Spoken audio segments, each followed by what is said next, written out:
So, how do you build confidence in pursuing a new career? Maybe you are at a point in your life where you're doing something that you've never done before.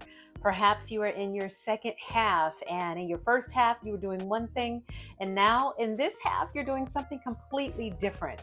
We're going to talk today about how to embrace confidence in pursuing a career that you love. Welcome in, everyone. I'm so glad you're here. My name is Giovanna, Lady J. Ellison, and I am committed to helping leaders, high achievers, entrepreneurs just like you thrive in life and in business while keeping God first. Welcome in. So glad you're here. So we are in the midst of a leader Q&A segment, and where different leaders have an opportunity to submit their questions about their business and what they're working on or what they're going through.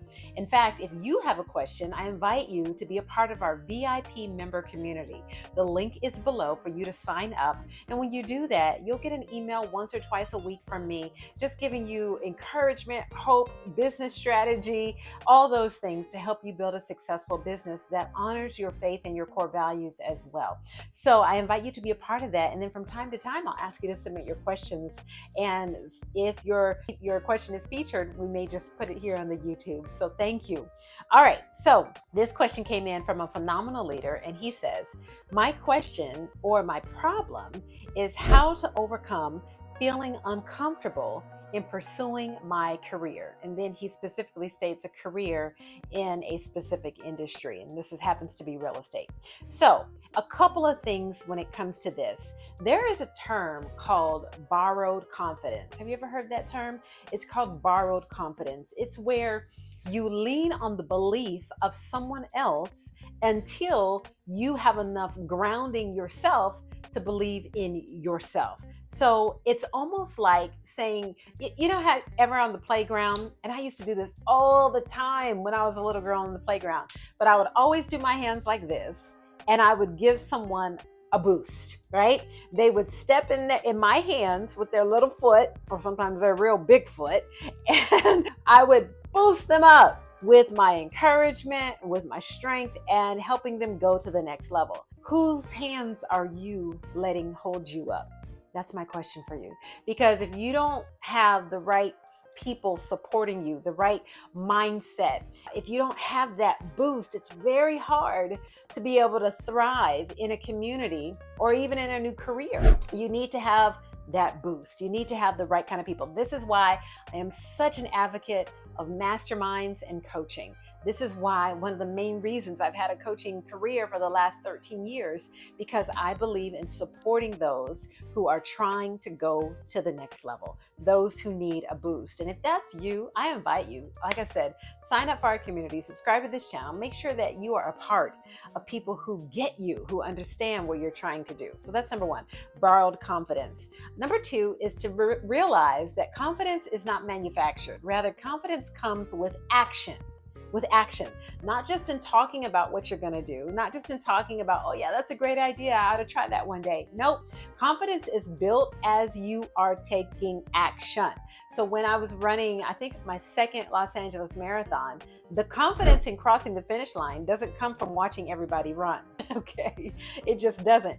Sitting on the sidelines does very little for your confidence. Rather, being out in the game, making it happen, putting one foot in front of the other is what's going to help build your confidence. Now, you could be in a place where you're at the starting line of this career. You're at the starting line and you're not seeing the kind of results. You're not seeing the kind of sales even that you see your counterparts making. That's why it's so important not to compare yourself. I feel like that's a recurring message lately, because a lot of entrepreneurs are saying one thing, they're showing one thing, but the reality of their truth compared to your truth are two vastly different things.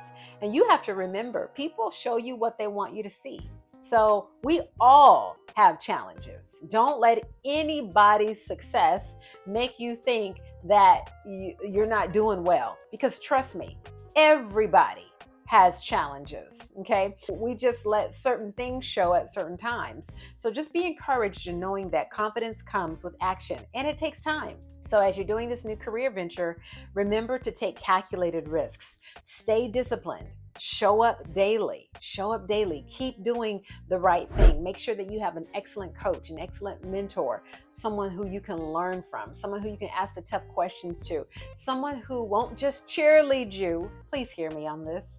Someone who will not just cheerlead you, but someone who will challenge you. I am such a big believer. My clients will tell you all day long that I am a challenger. I believe in cheerleading you, right? I'll do that if it's warranted, and I'll do that when the time comes for it. But oftentimes what people need is that challenge. They need that push. They need that someone believing in them that says, hey, you got out here to run this race. Now let's finish it. I am not going to let you quit. Okay. And that brings me to my last point. This whole move, this whole transition should not feel forced. If it feels forced, if you've been trying it and you're not seeing results, it's been 3 years, you're not seeing results, and you feel forced, you feel like you're doing it for the wrong reasons, the wrong motives, you're just doing it to make cash, or it's not really your passion project, then listen to that. Listen to that. Don't be afraid to move on if it is not a fit. Okay. If it is not a fit. Again, I like to encourage clients. I like to encourage business owners to give things time and make sure that you're doing the right things you need to do along the way in order to get those results. But if you've been in this thing a good minute, and you're not seeing any fruit, you're watering, you're not seeing any fruit, you're cultivating, you're not seeing any fruit, right? Then take a step back, pause and say, hey, is this really what I'm supposed to be doing in this season? And then be encouraged by the story of the bamboo tree. You know, the bamboo tree doesn't see any growth for the first 5 years of its stages. But then in the 5th year of its growth, guess what? It shoots up. I don't know the statistics right now, but it shoots up so tall, so fast in that 5th year. And it becomes one of the strongest kind of bamboo ever, because it continued to do the right things. It continued to get nurtured, cultivated, and watered. So make sure that you're doing that for yourself and for your mindset. Thank you so much for the question. And remember, where God guides, God provides. And where God directs, God protects. Thanks so much for watching, and we'll see you next time.